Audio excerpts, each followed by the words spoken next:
Hey guys, Savage Warrior here, bringing you some Boom Beach and aloha from the beaches of Maui. Here I'm going to show you some strategies and tips, and I hope you can enjoy this video. Hey guys, Savage Warrior here, bringing you some Boom Beach and a long overdue topic, a game changer that was introduced in a past update, the one Gunboat energy that has a mind of its own, Critters. Here we'll be discussing the various usage of critters on player bases and task force operations, which will include the timing of when to throw critters, shocking them, and one of the more advanced tactics in the game, smoking your critters. First, here's something important for you to know about critters. They're not available until level 19, but once you have them, maxing them out quickly will change your game forever.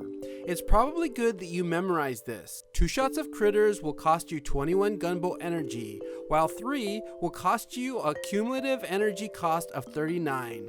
This is why I always say, get to the HQ with at least 40 gunboat energy and you'll be able to throw 2 shocks and 2 set of critters.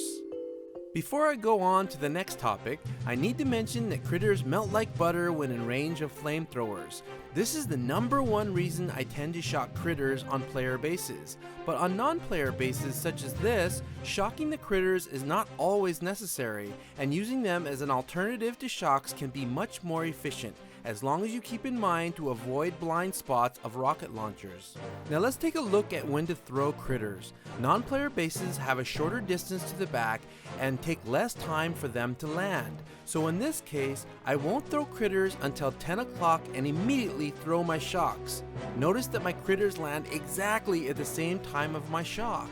On the contrary, operation bases that are way in the back require more time for critters to travel, and you must throw slightly earlier.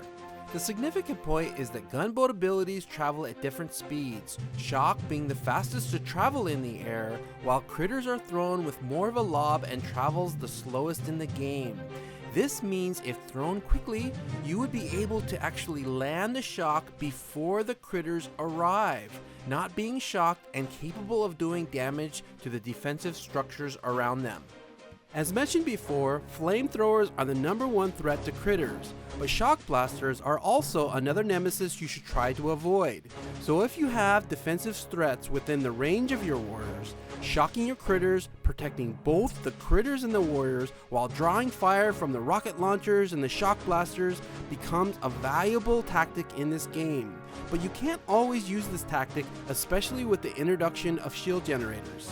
In these next clips, I am unboosted, and by the time I get to the HQ or headquarters, I only have enough gunboat energy for 1 set of critters and 1 shock. This is when you have to choose your battles and use that 1 critter throw in the areas that mainly attract shock launchers, and using that 1 shock for at least 2 flamethrowers, or if lucky a shock blaster too, the best you possibly can.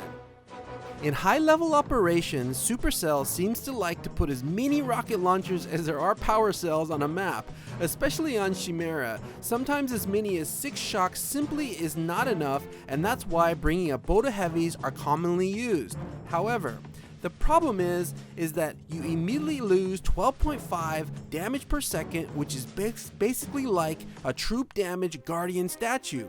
Smoking your critters can help defer the first wave of rocket barrages while pounding the core with maximum damage in the least amount of time.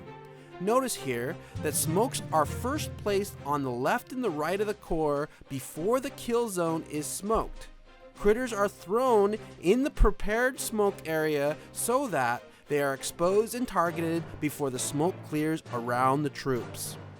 It will take some practice to learn to use critters, but essentially the 2 most important things to always remember: first, timing, and second, placement. There are other alternative uses of critters that extend beyond what I have shown in this video, but as always, scout the base, have a plan, and don't be afraid of making mistakes. Hey guys, I want to give you a special thanks and appreciation for all of you who enjoyed my videos. Until next time, Savage Warrior out.